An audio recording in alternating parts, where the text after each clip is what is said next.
अहिल्यानगरमधील नवा उड्डाणपूल प्रवाशांचे 19 मिनिटे वाचवणार. अहिल्यानगरकरांसाठी एक आनंदाची बातमी आहे.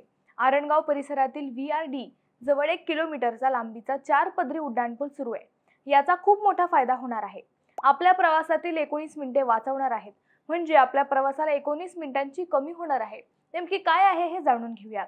नगर बीड परळी या रेल्वे लोहमार्गावरून जाणाऱ्या नगर सोलापूर दौंड महामार्गावरील आरणगाव परिसरातील रेल्वे क्रॉसिंगमुळे प्रवाशांना रेल्वे क्रॉस होईपर्यंत 19 मिनिटांची प्रतीक्षा करावी लागायची.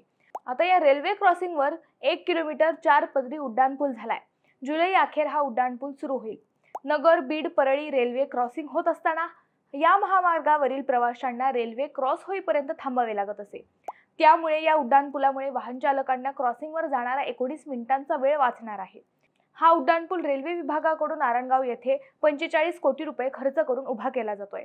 कोल्हापूर, सोलापूर, दौंड, बारामती या जिल्ह्यांकडे जाण्यासाठी प्रवाशांना याच मार्गाने जावे लागते. विशेष म्हणजे याच आरणगाव परिसरात मेहराबाद आहे. येथे देश विदेशातील भाविक दररोज येतात. त्यामुळे या 4 पदरी उड्डाणपुलाने प्रवास अधिक सुकर होणार आहे. मित्रांनो, अहिल्यानगरमध्ये आणखी कुठे उड्डाणपूल बनवायला हवा? कमेंट करून नक्की सांगा.